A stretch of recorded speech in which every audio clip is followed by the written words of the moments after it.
फ्लादियोस तलवार उठाता है, लेकिन ओरहान के पास खुफिया खंजर होता है। फ्लादियोस कहता है, मैं तुम्हारे बाद तुम्हारे बाप को भी जहन्नुम भेज दूंगा, बिल्कुल फिक्र न करो। हेक्टर कहता है, तुम्हारे बाप, तुम्हारे भाई और मुकद्दस माबद के लिए। फ्लादियोस, खुदावंद यही चाहता है। वो सब यही नारा लगाते हैं, खुदा यही चाहता है। तब तक ओरहान रस्सी काटता है और फ्लादियोस तलवार आगे बढ़ाता है। खलील तीर चला देता है। हेक्टर कहता है, लानत हो। सिपाही तीरों की बारिश कर देते हैं। तीर देखकर हेक्टर के सूरमा कहते हैं, चलो इसकी हिफाजत करो। ओरहान भाग निकलता है। हेक्टर और फ्लादियोस आवाज देते हैं, ओरहान, ओरहान। हेक्टर सूरमाओं को हुक्म देता है, उसे मेरे पास लाओ, पीछे जाओ। हेक्टर ओरहान पर तीर चलाने लगता है कि फ्लादियोस ढाल लेकर हेक्टर के पास आ जाता है, गोया हेक्टर की हिफाजत कर रहा हो। खलील कहता है, सिपाहियों, इनका वक्त जाया करो, चलो। सरदारान हेक्टर फ्लादियोस को कहता है, तुम्हारी आंखें बहुत तेज हैं, तुमने मेरी जान बचाई। फ्लादियोस कहता है, काश तुम्हारे आदमियों की भी आंखें इतनी तेज होतीं और वो ओरहान के 2 सिपाहियों से भी नहीं निमट सके। हेक्टर के सिपाही आगे दौड़ते हैं और ओरहान के सिपाही उन पर तीर चलाकर मार डालते हैं। हेक्टर पीछे मुड़ता है। ओरहान घोड़े पर सवार होकर निकल जाता है। ओरहान आगे आता है, उसे कुछ मुर्दा सिपाही नजर आते हैं। वो घोड़े से उतरता है और उनके पास खड़ा हो जाता है। पीछे से हेक्टर के सिपाही निकल आते हैं और चारों तरफ से घेर लेते हैं। एक हुरूर से कहता है, तुम्हारे नस्ब को नापीद कर दूंगा। ओरहान ऊपर से खलील की आवाज आती है, हुजूर हम आ गए हैं। दूसरी तरफ से अब्दुर्रहमान आता है, अब्दुर्रहमान, खलील इनको वासिले जहन्नम कर देते हैं। सामने वाला कहता है, क्यों खड़े हो, हमला करो। खलील और अब्दुर्रहमान इनका मुकाबला करते हैं। तीसरे का मुकाबला खुद ओरहान करता है। ओरहान बगैर तलवार के आगे बढ़ता है और उसके गले पर खंजर रखकर कहता है, मेरे अजदाद और मेरे नस्ब पर हर्फ उठाने वाले का अंजाम जहन्नुम है, और उसे मार डालता है। छोटा सिपाही देखकर नाक चढ़ाता है। ओरहान कहता है, खलील, अब्दुर्रहमान, तुम वक्त पर पहुंचे हो। अब्दुर्रहमान कहता है, हम पर भी घात लगाई गई हुजूर। फिर वो हमला को याद करता। फिर वो कहता है, एक बार जब मैंने इस फलादियूस को पकड़ लिया, मैं इसके गद्दाराना मंसूबे को एक एक करके कीमत वसूल करूंगा। खलील कहता है, हुजूर, फलादियूस ने हमारे साथ ऐसा क्यों किया? उसने हमारे साथ गद्दारी क्यों की? अब्दुर्रहमान कहता है, उसने वही किया जिसकी उससे तवक्को थी। प्यारे खलील, तुम क्यों हैरान हो? ओरहान कहता है, हम फलादियूस से अपना बदला लेंगे, लेकिन हमें वक्त दरकार है। छोटा सिपाही सारा सुन लेता है। ऊपर से जारकुताई आकर पूछता है, हुजूर आप ठीक हैं? ये कैसे हुआ? ओरहान कहता है, हम इसके बारे में बातचीत करेंगे। जारकुताई साहब, अपने शहीदों को ले लें, फिर यहां से चलते हैं। शाबाश। छोटा सिपाही सब सुनकर चला जाता है। हेक्टर लाशों को देखकर कहता है, जिन्हें आज यहां कुर्बान होना चाहिए था, वो खुदावंद के फौजी नहीं थे। फलादियूस कहता है, ओरहान को मारने के लिए तुम्हारी ताकतवर फौज सरहदों की तरफ रवाना हो गई है।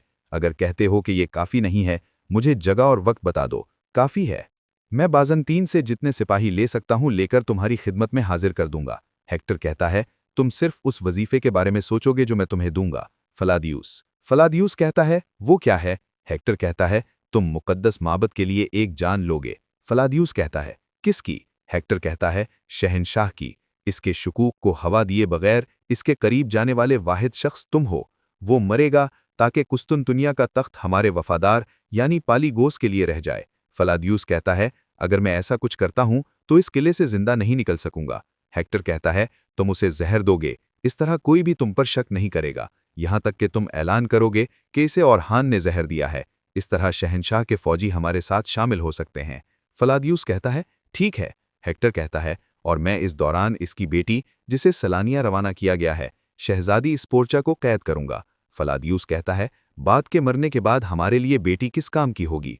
हेक्टर कहता है, अपने बाप के मौत के बाद वो अपना असर रसूख इस्तेमाल करके हमारे लिए मुश्किलात पैदा कर सकती है। छोटा सिपाही आकर कहता है, अजीम हेक्टर, ओरहान फलादियूस की जानिब से मारे जाने वाले अपने सिपाहियों के नाशें लेकर भाग गया है। हेक्टर कहता है, खुदावंद के गजब से कोई फरार नहीं है। लाराजूस, ओरहान अपनी आखिरी सांस लेते वक्त समझ जाएगा कि ये कहकर हेक्टर चला जाता है। फलादियूस अभी वहां खड़ा है। शहजादी स्पूर्चा के काफिला जा रहा है। शहजादी कहती है, मैं अपने बाबा की इताअत नहीं करूंगी। मैं सुलानिया जाकर बंधे हुए हाथों के साथ अपनी किस्मत का इंतजार नहीं कर सकती। डफीने कहती हैं, लेकिन ये जगह तुम्हारी सोच से भी ज्यादा खतरनाक है शहजादी। आपके बाबा जानते हैं ओरहान हर किस्म की बुराई कर सकता है। वैसे भी वो आपको नुकसान न पहुंचाने के लिए भेज रहे हैं। शहजादी कहती है, खतरा ओरहान से नहीं है, मुकद्दस माबद सूरमाओं से है। डफीने कहती हैं, अजीम शहनशाह इनके सामने सर नहीं झुकाएंगे। स्पूर्चा कहती हैं, मैं अपने बाबा को जानती हूं, मैं इस शक के साथ कहीं नहीं जा सकती। देखें आप क्या करने का सोच रही हैं। शहजादी कहती हैं, मैं अपने बाबा के पास वापस जाऊंगी और ना भूलो कि इज़्निक का अब कोई गवर्नर नहीं है। मैं अपने बाबा से कहूंगी कि वो मुझे इज़्निक का गवर्नर बना दे। डफीने हाँ में हाँ मिलाती है। शहजादी हुक्म देती हैं, रुको, हम इज़्निक वापस जा रहे हैं। सिपाही वापस मुड़ जाते हैं। महलून खातून खेमे से निकलकर सामान बाहर भेज रही हैं। नीलूफर कर कहती हैं, वालिदा इसका क्या मतलब है, आप क्या कर रही हैं? महलून खातून कहती हैं, मैं अपने पोतों का खेमा अलग कर रही हूँ, वो बड़े हो चुके हैं, हम पहले भी बहुत देर कर चुके हैं। इस पर नीलूफर कहती हैं, वो इतने बड़े नहीं हैं कि उन्हें माँ से दूर कर दिया जाए। रात को जागते वक्त कासिम अब भी मुझे ढूंढता है। महलून खातून कहती हैं, अगर वो तुम्हें एक बार नहीं देखेगा तो वो तुम्हें अगली बार नहीं ढूंढेगा, और चली जाती हैं। नीलूफर आवाज़ देती हैं, वालिदा। महलून, वालिदा मैं आपको समझ रही हूँ, लेकिन वक्त आने पर आप जैसा कहेंगी वैसा ही होगा, लेकिन अब नहीं। महलून खातून कहती हैं, वैसे भी सर्दियां आने पर वो दूसरे काई बच्चों की तरह 2 महीनों तक पहाड़ों में रहकर सिपाही बनने की तरबियत हासिल करेंगे। मैं कहती हूँ अभी से इसकी आदत डालनी होगी। नीलूफर कहती हैं, ये बात कहाँ से निकल आई? महलून खातून कहती हैं, क्या मतलब कहाँ से निकल आई? लोहा गर्म होने पर मारा जाता है बेटी। जब सबकी औलादें जाएंगी तो तुम्हारी औलाद भी यकीनन जाएगी। नीलूफर कहती हैं, यकीनन जाएगी, लेकिन अगली सर्दियों में। महलून खातून कहती हैं, हम अगली सर्दियों तक भी इंतजार करेंगे, क्या दुश्मन भी इंतजार करेगा?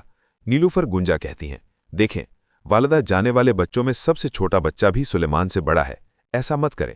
नीलूफर कहती हैं, वैसे भी वो कबीले में सिर्फ खेलकूद नहीं करेंगे, जरूरत पड़ेगी तो हम तरबियत को मुश्किल बना देंगे। आरहान भी ऐसा ही सोचते हैं। महलून खातून कहती हैं, तो जरा आरहान आ जाए तो वो सही फैसला करेगा, लेकिन उस वक्त तक वो नए खैमे में रहेंगे। फिर आगे आकर कहती हैं, आराज, हलीमा कहाँ है? आराज कहती हैं, मैंने उसे सुबह से नहीं देखा। महलून खातून कहती हैं, उसे फौरन ढूंढकर मेरे पास ले आओ। वो कहती हैं, जो आपका हुक्म खातून। नीलूफर खातून परेशान नजर आ रही हैं। ओरहान के सिपाही जंगल में लकड़ियां जला रहे हैं। दमरूल बालाबान का जख्म दागने लगता है। बालाबान दर्द से कराहता है। दमरूल मुस्कुराकर कहता है, तुम ठीक हो, ठीक हो। सारे सिपाही एक दूसरे की मरहम भट्टी कर रहे हैं। जीर कोताई कहता है, बोरान का तीर निकालकर कहता है, अंदर नहीं गया। हाँ, अंदर नहीं गया, मुझे इसे साफ कर देने दो। फिर वो अंदर रुमाल दबाकर गले लगाकर छोड़ देता है।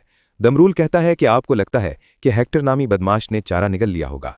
बोरान कहता है, ओरहान साहब ने एक नाकाबिले तसव्वुर मंसूबा बनाया, यहाँ तक कि उसके लिए उन्होंने अपनी जिंदगी दाव पर लगा दी। अब बाकी फलादियूस पर मुनहसर है। जीर कोताई बोरान को पकड़कर कहता है, ये जो फलादियूस है ना बोरान? बोरान कहता है, हाँ। जीर कोताई कहता है, वो मेरे सरदार ओरहान जितना दलेर है। अगर उसे सही रास्ता मिल जाता है, जैसे मुझे सही रास्ता मिला था, वो एक अच्छा जंगजू साबित हो सकता है। बोरान कहता है, हाँ बिल्कुल दुरुस्त है, हम देखेंगे। अब्दुर्रहमान कहता है, अगर हमारा मंसूबा नाकाम हो गया तो मेरे जहन में और कुछ नहीं आ रहा। दमरूल कहता है, माज़ अल्लाह, तब रियासत बेसरदार रह जाएगी। मुस्तफ़ा के पास बैठा भाई कहता है, ऐसे मत करो दमरूल। दमरूल कहता है, हमें अपने सरदार को अकेले नहीं भेजना चाहिए था। बालाबान कहता है, ये उन्हीं का हुक्म था, हम और क्या कर सकते थे भाइयों। अब्दुर्रहमान कहता है, आज मुझे कितनी फिक्र है ये सिर्फ मैं जानता हूँ। या अल्लाह, अगर हमारे सरदार आग में उतरना चाहें तो उन्हें पहले इस आग में मुझे जलाना होगा। बुरान कहता है, माशाअल्लाह इन सिपाहियों पर, माशाअल्लाह मेरे सरदार आ रहे हैं। ओरहान खलील को कहता है, हेक्टर को चारा निगलना ही होगा। अगर उसे फलादियूस पर एतमाद न हुआ तो हम इस फौज के रास्ते का कभी इल्म नहीं होगा।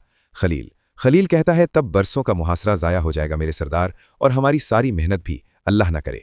ओरहान कहता है, अब सब वाज़े हो जाएगा। फलादियूस का सिपाही आ रहा है। वो घोड़े से उतरता है और करीब आता है।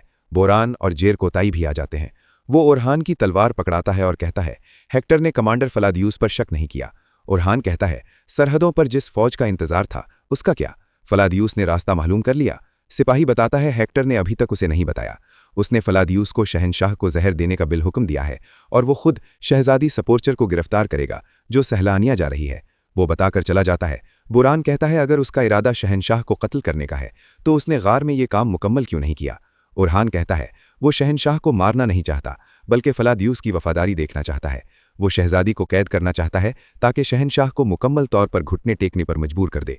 खलील कहता है, अगर वो फलादियूस, इसने ये भांप लिया हुआ। ओरहान कहता है, वो जाहिर है भांप चुका होगा।